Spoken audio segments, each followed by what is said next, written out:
OSP classes में आपका स्वागत है। जैसे कि मैं पहले से पढ़ा चुका हूँ मेजर ऑफ सेंट्रल टेंडेंसी का दो चैप्टर, एक है आपका मीन, अनदर है मीडियन। उसी तरह मोड भी आज मैं पढ़ाऊंगा आपको, उसको अच्छी तरह से देखो, समझो और प्रैक्टिस करो, ठीक है।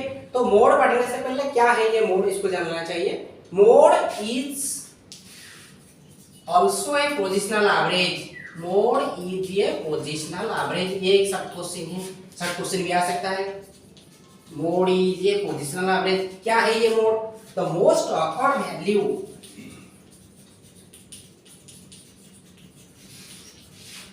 और observation in a statistical series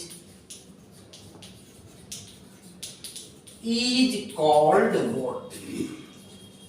is called mode। देखो, मोस्ट ऑकवर्ड वैल्यू और observation is a statistical series is called mode. इसका मतलब क्या? कोई भी स्टैटिस्टिकल सीरीज में अगर एक वैल्यू ज्यादा टाइम्स आता है तो इसको हम बोलते हैं मोड। ठीक है, समझ में आ गया? ये तो हमारे लिए इजी होगा इंडिविजुअल सीरीज में, लेकिन हमारे तो सिलेबस में कंटीन्यूअस सीरीज है, तो कंटीन्यूअस सीरीज में इसको कैसे बाहर निकालेंगे? तो मोड निकालने के लिए आपको एक इंटरपोलेशन मेथड पुट करना पड़ेगा। इंटरपोलेशन मेथड होता क्या है? देखो, अभी मोड कैसे हम लोग निकालेंगे, इसका मतलब इसका फार्मूला हम डालेंगे। तो क्या है ये formula? z is equal to L1 plus F1 minus F0 two F1 minus F0 minus F2, और ये हो गया L2 माइनस L1। ये आपका एक इंटरपोलेशन मेथड है जो कंटीन्यूअस सीरीज में हम लोग मोड निकाल सकते हैं इस फार्मूला को पुट करके। So first of all we have to find the F1 F0 F2। क्या होता है ये F1 F0 F2? इसको जानने के लिए मैं आपके लिए एक एग्जांपल्स लूंगा, एक सम्स करूंगा, उसी तरह हर सम्स आप उसी तरह करेंगे। ठीक है, समझ में आ गया? तो इसको मैं पहले मिटा देता हूं।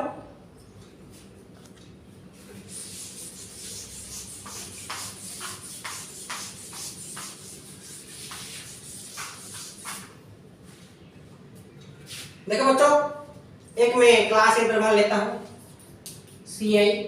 ये हो गया आपका 0 से 10, 10 से 20, 20 से 30, 30 से 40 और 40 से 50। आपका जो फ्रीक्वेंसी डिस्ट्रीब्यूशन है, अभी फ्रीक्वेंसी डिस्ट्रीब्यूशन में लिखता हूं।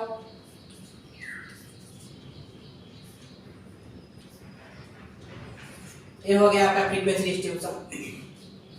पहले हमको ये लोकेट करना है तो कौन सा फ्रीक्वेंसी वैल्यू ज्यादा है। सबसे बड़ा फ्रीक्वेंसी वैल्यू यहाँ पर कौन है? 18। अभी इसका जो रेस्पेक्टिव क्लास है वो हो जाएगा आपका मोड क्लास। समझ में आया कि नहीं? फिर से मैं कह रहा हूं, पहले फ्रीक्वेंसी सीरीज को देखो। फ्रीक्वेंसी सीरीज में जो सबसे बड़ा है उसका रेस्पेक्टिव क्लास हो जाएगा आपका मोड क्लास। इसका मतलब इसी क्लास में आपका मोडल वैल्यू छुपा हुआ है, हम इसको निकालेंगे। कैसे निकालेंगे? मैंने अभी तो बताया था कि इसको हम इंटरपोलेशन मेथड में निकालेंगे। समझ में आ गया? तो अभी पहले मैंने बताया था क्या, जो इंटरपोलेशन मेथड में हमको F1 F0 F2 ही चाहिए। तो क्या है ये F1? अभी जो देखो सबसे बड़ा फ्रीक्वेंसी A हो जाएगा आपका F1। समझ में आ गया? कितना आसान है देखो। अभी F1 का ऊपर जो है वो हो जाएगा F0, अभी F1 का नीचे जो है वो हो जाएगा F2। समझ में आया कि नहीं? अभी मैं इसको निकाल के लिखता हूं। ठीक है, तो हमारे पास लोअर लिमिट कितना आ गया? अभी मोड क्लास कितना है इसको पहले लिखो। द मोड क्लास इज 20 से 30। अभी L1 हो गया, इसका मतलब लोअर लिमिट 20, L2 हो गया अपर लिमिट 30, और F1 हो गया आपका 18, F0 हो गया 10 और F2 हो गया 11। बस अभी हम सब हर एलिमेंट लिख दिए। तो इसका मतलब हमको अभी फार्मूला लिखना चाहिए। फार्मूला में अगर इसको पुट करेंगे तो आंसर आएगा ना। तो अभी इंटरपोलेशन मेथड क्या है, इसको लिखो Z is equal to L1 plus F1 minus F0 divided by 2F1 minus F0 minus F2, और ये हो गया L2 माइनस L1। सबसे सुंदर आसान फार्मूला है। Mode is very easy then the median and mean. ये भी एग्जाम में आ सकता है 100%, ठीक है। तो अभी हम लोग पुट करेंगे इसका वैल्यू। L1 कितना हो गया 20, तो F1 कितना हो गया 18, F0 कितना है आपका 10। अभी 2 into 18 minus 10 और F2 हो गया 11। अभी L2 minus L1 कितना 30 minus 20, हाँ कि नहीं, ठीक है। इसका वैल्यू निकालो। अभी 20 प्लस 18 माइनस 10 कितना हो गया 8। अभी ये देखो ये हो गया आपका 36 से 10 या 26 से अगर 11 जाएगा तो हो जाएगा 15, ओके। और ये माइनस हो जाएगा तो हो जाएगा कितना 10। अभी देखो इसको पहले मल्टीप्लाई करेंगे या प्लस करेंगे, मल्टीप्लाई करेंगे। तो अभी इसको 5 में कैंसिल करो, 5 3 और ये हो गया 2। अभी 8 2 जा हो गया 16/3। अगर 16 को 3 में डिवाइड किया जाए तो कितना होगा 5.33। तो इसको प्लस करो, दैट इज 25.33। तो ये जो मोडल वैल्यू आ गया, मैंने बताया था मोड क्लास में ही होगा जरूर। तो 25.33 इस क्लास में है कि नहीं। अभी 20 से 30 में तो कोई भी तो नंबर आ सकता है। तो अभी तो ये आ गया 25.33, ये आपका हो गया मोड वैल्यू। समझ में आ गया। मोड इज वेरी इजी, मैंने बताया था मीन एंड मीडियन के बाद मोड आता है।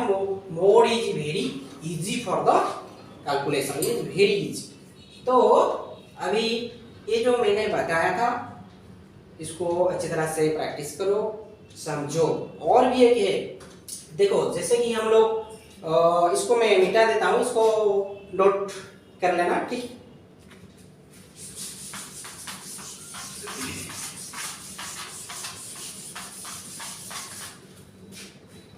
देखो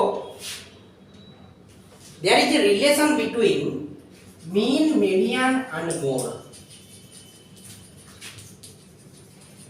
ये रिलेशन को हम लोग क्या कहेंगे, this relation is called empirical relation. It is called empirical relation. Empirical relation में क्या होता है कि मोड कैसे कैलकुलेट करेंगे, mode is equal to 3 median minus 2 mean.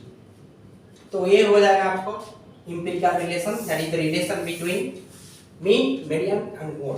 समझ में आ गया।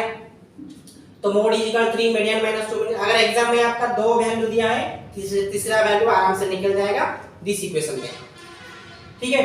तो मैंने जो मोड पढ़ाया, मीडियन पढ़ाया, मीन पढ़ाया, उसको अच्छी तरह से तुम लोग प्रैक्टिस करो। हर क्वेश्चन उसी तरह सॉल्व करो, ठीक है। और भी कुछ टिपिकल क्वेश्चन है, मैं आपको समझा दूंगा अगले वीडियो में, उसको अच्छी तरह से देखो। और सबसे ज्यादा जरूरी बात है कि फार्मूला याद रखो। फार्मूला अगर याद नहीं रहेगा तो आप कर नहीं सकते, ठीक है। आज के लिए इतना।